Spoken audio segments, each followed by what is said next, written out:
They are ordinary people and you would never know. There is no stereotype debt can affect anybody.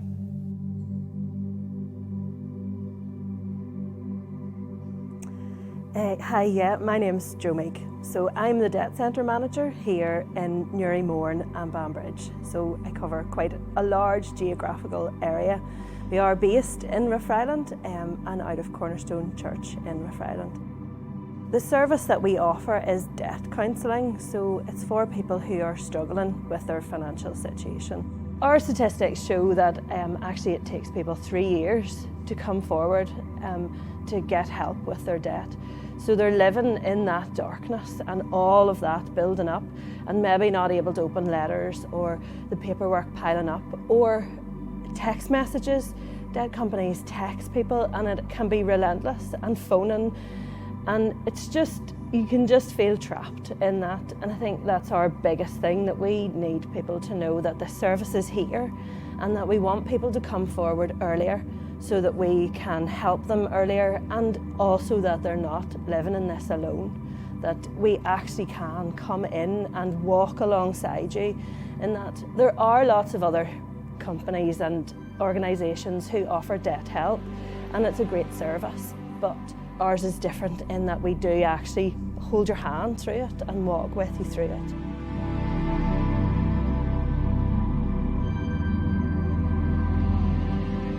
You also find that you're 4 times more likely to struggle with your mental health if you have debt as well.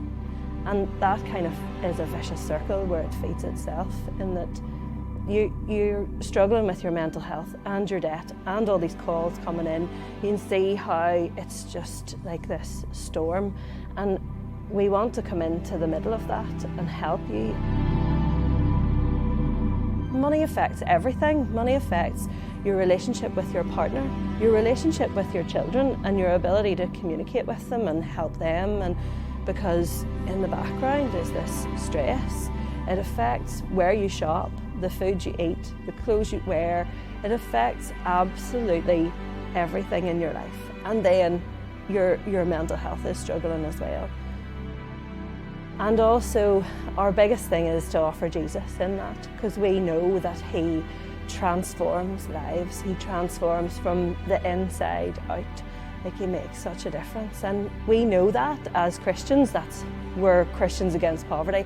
You don't have to be a Christian to come forward for this service. It's us. We're the Christians, and that's why we do it. And we do want to be against poverty. We want people not to be struggling or living with this on their own, or thinking that they've got themselves there and nobody wants to help. We really do. Like, we are called to do that. We know, we read our Bible, and we are told over and over again, defend the weak and the fatherless, uphold the cause of the poor and the oppressed, rescue the weak and the needy, deliver them from the hand of the wicked. Jesus said, look after the poor, look after the needy, and go out and seek them and stand up for them, and where you see injustice, do that.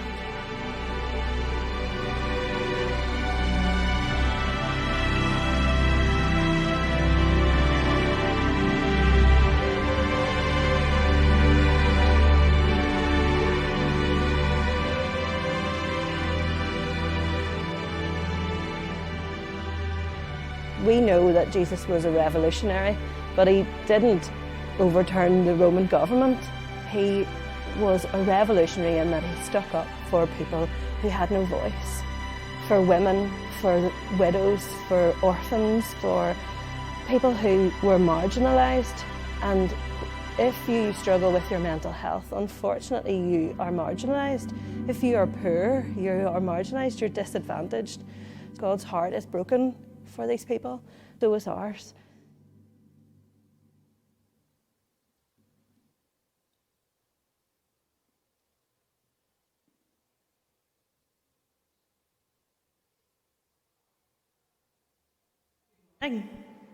Welcome to CAP Sunday. I don't know what else I need to say apart from that video, so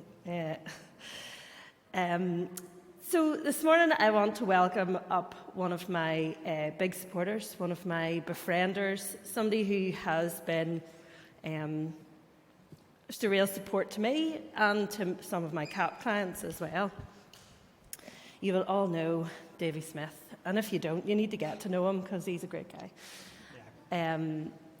So Davy helps me out. Davy is a befriender, and I haven't really been able to use a lot of my befrienders through the whole pandemic and just the way it's worked, not doing home visits. But Davy rings me all the time and shows his support, and it just really has been so lovely. And most of you will know that Davy has had stuff going on in his life too, and with Jenny, and he still is supporting me. He's still coming on a visit with me this week. He's still standing here this morning, going to share a wee bit. So I'm so grateful for that. I'm not going to make you cry. I'm going to ask you some questions. Looking around the people here, I think I must be the oldest man here. So looks are deceiving, Davy. I am retired. Whenever I came to Cornerstone, I knew little about CAP. Through friends, through Wintervale, probably most. I didn't really understand what it really meant. And I remember Joe asking for volunteers to be befrienders. I didn't know what that meant. I actually spoke to Joe about it, and Joe explained what it involved. And I said, okay, I'm up for that. Retired, kicking stones at home probably, needed something to do, get my mind again. So that was me starting with Joe. Joe, she's hard to describe. She is a person She is. that you can talk to really, not even a bit depth, but you can talk to her about anything. I have great fellowship with her. And I just think she's one of the best. We're here to talk about you, Davy. So, yes, you've answered the question of why you volunteered for CAP. Yeah. But is there anything that you have found challenging about being a befriender? Yes, whenever you go to see clients, I call them clients, whenever you go to see clients and the burden of debt that these people have, and CAP comes in, Joe comes in, and they get a plan through it to take away that debt. And I have saw it, and it works extremely well. It might take a couple of years. The people have to make sacrifices to clear the debt, but it works, and works big time. Yeah. And what have you really enjoyed about being a befriender? Meeting people that as John calls them, Joe Blocks. Meeting people that I have never met. You always have a wee thread. There's always a wee thread there of commonness. That I was a lorry driver, and I've met people that, does different farming jobs now. And I kind of was brought up a bit in the farm as well. And you always have this common wee thread, and it works. Joe does the financial, and I try and say a few stammering thoughts and words. And people that doesn't know what Cornerstone is and what CAP is, they certainly do by the time Joe was finished with them. She is a great ambassador for the church and for God. That's basically. Yeah, thank you so much, Davy. Thank you for all you do as a befriender and supporting me as well, and being brave and standing up this morning. COVID is kind of lifted a bit.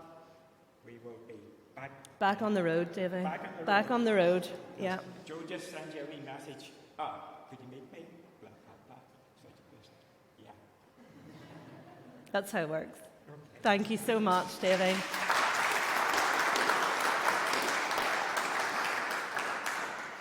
So that's it, guys. It's not scary. It's not scary to be involved with CAP at all. It's not daunting. As Davy says, it's just ordinary people. And God provides that wee thread that Davy's talking about. So there will always be a connection you can find with somebody. And God does that. He does that so that we are making connections with people and just showing his love.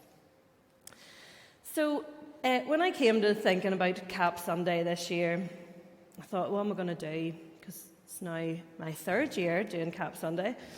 And I thought, there are so many stats and figures and numbers and things that I can tell you about. But if I'm honest, I'm not Alan Murray, and I can't make figures and things like that sound interesting. He can. If you've ever been to our members meeting, Alan Murray stands up and he is the funniest man in the room, and he's talking about money. I just don't have that ability. So I'm not going to bombard you with stats. We all know that people are going to hit hard times. So you don't need to know the facts and figures. You just need to know that they need our help and they need Jesus. And we are doing it through this ministry. So I started thinking about what I'm going to do. And CAP obviously have a theme for CAP Sunday. And it is My Cup Overflows. So I thought, well, let's do Psalm 23. Then as I started to prepare, my husband is in the office as well, and he informed me that he has already preached on Psalm 23. So I'm not cheating. I looked through Pete's notes, but I didn't cheat. I have gone with my own talk this morning. Also, I'm not as good at telling stories or as funny as Pete, so let's not balance them on a level, please. But the last 2 years that have gone by, and all that it has brought, I think we might all not feel like our cup is overflowing. And I thought, let's look at Psalm 23 in that light this morning, because God tells us that our cup is overflowing, even if we have hit hard times, even if things are hard. So let's look at it together. It's such a well-known psalm, and it's a song celebrating God's closeness through all that life brings. So God is committed to his people. He is steadfast and loyal, and he doesn't leave you. He is the shepherd who cares for his sheep and making sure that they have all that they need. So there is a challenge in this for us. If we're honest, where do we look for our security and our comfort and our protection and our guidance? David writes this psalm as a man who has seen great things. So he killed Goliath. Great.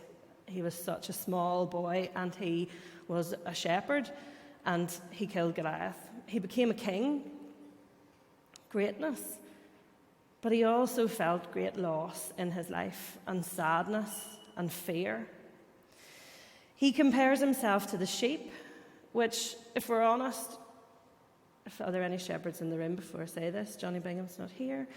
Sheep are a bit weak and a bit foolish.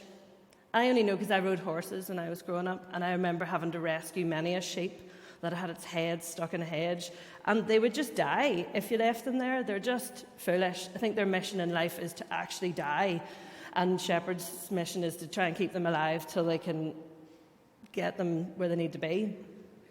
So they are weak, foolish, and defenseless, and David is comparing himself to a sheep. But then he compares God to the shepherd who cares for and protects the sheep. So making sure they have food and water and aren't devoured by wolves. So no, we know wolves here, but during David's time, the sheep would have been devoured by wolves, or there were bears, and the shepherds had to protect them from that. But also the sheep were owned by the shepherd, so they were bought at a price, and it had been paid for them. And we know that that's us too. We have been bought at a price, that Jesus has paid a price for us. And he is that shepherd. So David shows God is his provider, his protector, and his guide, and his all in all. So the first bit of Psalm 23, verse 1 to 3, it shows how the Lord provides. So the Lord is my shepherd, I shall not want. He provides, and I fully trust. God provides my comfort, my rest, my protection. And this image of green pastures and the safety for the sheep to eat and then to lie down and to rest. He restores my soul. So we know that our souls are broken, and God knows, and He knows that He is to provide the remedy for that. Through Jesus, we are fully restored. Then He leads us through the paths of righteousness, so He guides us. He doesn't just leave us.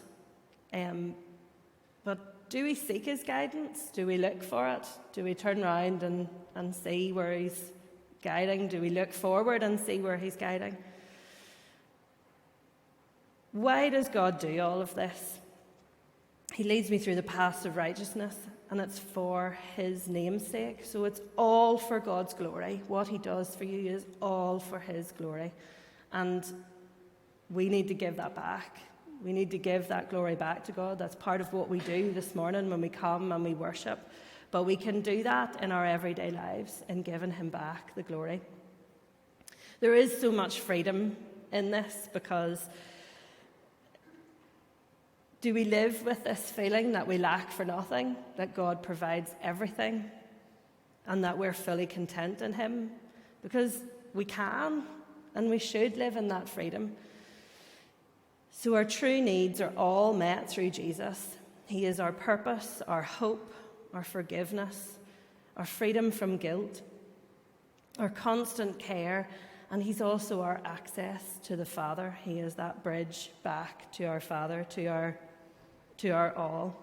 So what more do you need apart from that? So in verses 4 to 6, it shows how God protects. You walk through the valley of the shadow of death, I will fear no evil because you are with me. Just think those speak for themselves. Like if you're going through something, if life is hard, God says He is with you, and He protects you and looks after you and guides you and comforts you. He also says He will prepare the table before me in the presence of my enemies. Like He's preparing a feast for you in front of people who want not good for you. He anoints your head with oil. This is a biblical thing that we have all heard of before. It's this care of anointing your head with oil. And God does that. He's the shepherd. But He anoints your head and invites you to the table to eat with Him. And He guides then. It's this goodness and mercy shall follow me. And the cup. So as I said at the start, we know it may not all feel like our cup is overflowing because things have been difficult. But actually, if we are in Jesus, our cup is overflowing. We know a hope, and we know that care and protection and that guidance in our lives. And I remember somebody telling me a really long time ago when I became a Christian about what this meant, like a pictorial image of this, that you are a cup, and when a cup is full, I don't know why I picture a teacup in my head, like the one from Beauty and the Beast, like Chip. And when he moved, when he was full, he splashed out the top. And I love this image. I think about it all the time. And that if your cup is full, you splash, but what you splash is Jesus.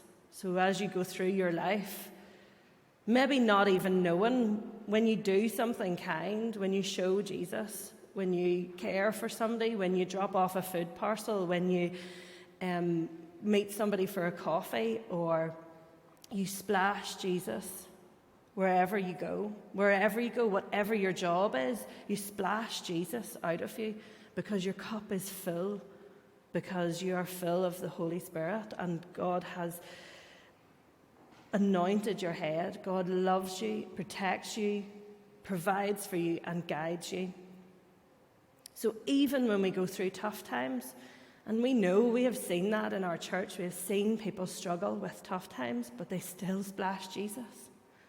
And it's really powerful when they do as well. It's really powerful. But we all can do that, whether we're going through tough times or whether we feel like our cup is just so full and we're desperate to get out and show people Jesus. Your cup will be overflowing. And it is Jesus that you are sharing. So I just love that psalm because I want you all to feel that God has refreshed and restored you this morning, and that he has filled you with the Holy Spirit to go out this week. And whatever you are doing, you're splashing Jesus, and just remember that. So, CAP, how does CAP fit in with our church? Kingdom Carriers, I love it that John has just finished our core values, so I can weave into this. Kingdom Carriers, as Davey said, we go out. I love my job because I don't have to try and shoehorn Jesus in. You come and say, and I'm a Christian, and I get to just say, can I pray with you? Or, God sees you. You go into people's homes, and some people feel so lost, so helpless. But you bring that little bit of the kingdom with you, and people see it and see Jesus. Disciples making disciples. We want to be that. We want people to come to Jesus. We want people to have the hope that we know. We want them to have the rest and the comfort and the protection and the provision and the guidance that he offers. And we do share that with people. And we are making links with other churches so that not always are my clients in a commutable distance to Cornerstone. So we make connections with other churches so that they can pick up people as well and show them Jesus' love. Jesus-centered, back to this again, we just share Jesus when we go in. We just share it all. We know that he loves people and cares for them. And we share that from the very first meeting, even the first phone call that's shared. The guys at head office will pray with people. And radically generous. I think during the pandemic that has really been so prevalent that we have been able to provide food parcels for people, and people who never thought they would be in need are coming forward and not feeling the stigma of accepting a food parcel because it's just part of helping others, and you can play a part in that too. So we've had people who have accepted a food parcel and then come back and donate it to the food bank. So we can be radically generous through this CAP ministry. It helps us find people who are really struggling. And as things come to an end, furlough is coming to an end, we are finding people coming forward, but they're in really, really difficult situations, much more than before. So this is needed more than ever. Cornerstone is needed more than ever to help. So CAP gives us an opportunity to fulfill all of our core values in Cornerstone. So when I say that, I don't mean I get to fulfill the core values on a daily basis and CAP get to do that, or even that the elders get to do it. I actually mean you get to do this.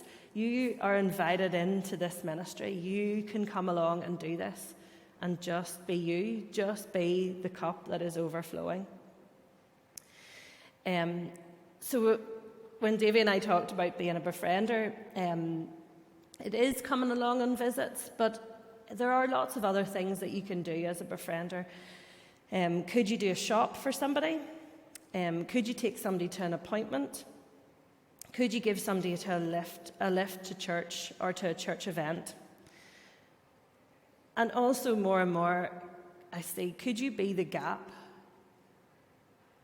between someone and CAP? So at the minute I have some people who are coming forward who are just not ready to deal with their debt. But as befrienders, you could come along and keep that contact up until somebody is in a more stable position to be able to be ready to go through their finances. So more than ever, my befrienders are needed, just keeping that link between church, between us and me before we can even start the CAP journey. As I say, people are in really difficult situations. Probably one of the biggest problems that I see is loneliness. And the thing is, we always have a solution for somebody in their debt. We always have an option. But loneliness is a really hard one to cure. For me alone, I think if we were all getting involved, we could definitely do some of these things, do a shop, meet somebody for a coffee. Those small things can make a difference where somebody sees another person from week to week. And I literally mean that. I have some people who don't see anybody from one week to the next. So they're all things that you could do to make somebody feel less alone.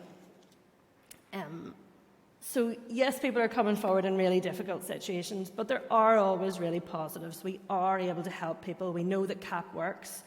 I actually had a client not that long ago who was saying, I'm so glad you've come to take this all away, because they were struggling with their physical and mental health, and they were just like, but if you take this bit, I can start to focus on getting well.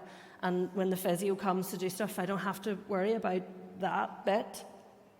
So there are positives in it as well. I actually saw somebody this week, and they said, I just can't believe you're here. Like, I really thought God had forgotten me. They actually said, I thought my God forgotten me. So they did have a faith, but really felt alone in their situation. So if you could help, just get in touch with me, and we'll take it from there. As Davy said, it's a phone call for me saying, will you come meet me? But it's not as daunting, I think, as people worry about. It is just that, just coming along and doing something small for somebody and developing a relationship. So do you want to show? There's a video of a girl who is from Lisburn, and she wrote a poem, and I think this is a lovely illustration. It's quite dark at the start, so you might not be able to see the start of it, but she talks about God reached out to me, and that's what he does through this. So this is Kylie.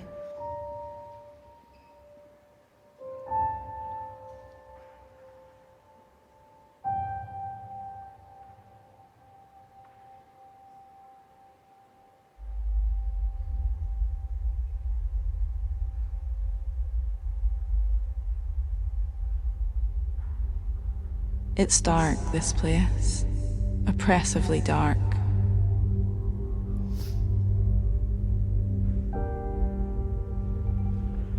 At sea, open waters, deep trouble.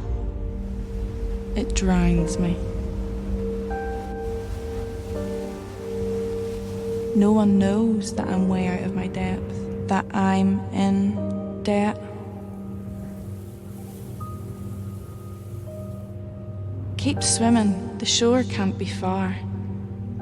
But I've been out here for days, or is it months, years? Alone. I am alone. That's the worst part, that no one knows. I never thought that would be me. I never thought I'd feel so weak. I never thought I would struggle to give my kids what they need. But they need, and I have nothing to give. If I blur out this ocean, this black, this blue, it hurts less. I feel less. My mind in tatters, gripped by anxiety. When was the last time I laughed? Smiled? When was the last time I breathed without taking in water? I just don't know what happened, how I got here, how I fell into the struggle of not eating, of ends not meeting, of hungry, of cold, of lonely. endlessly attacked by these waves of darkness and despair and devastation, of threats and guilt and accusation, of day after day after day, depression, rock bottom, wave after wave. Does it never end? They're building and breaking, they're breaking, I'm breaking. I throw all my might into this one sound. Save me! Save me!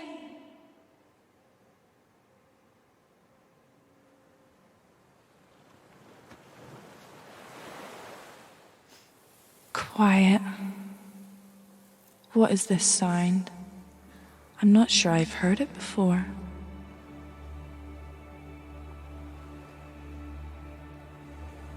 Stillness. What is it? I don't think I've ever felt like this. A hand reaches for me. You reached for me.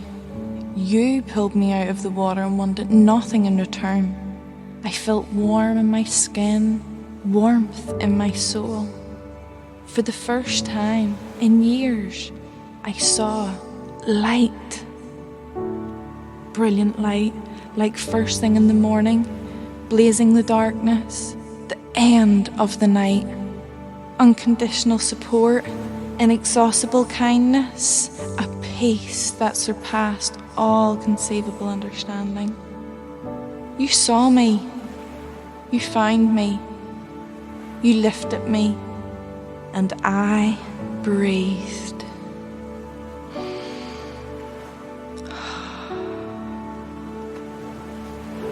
At last.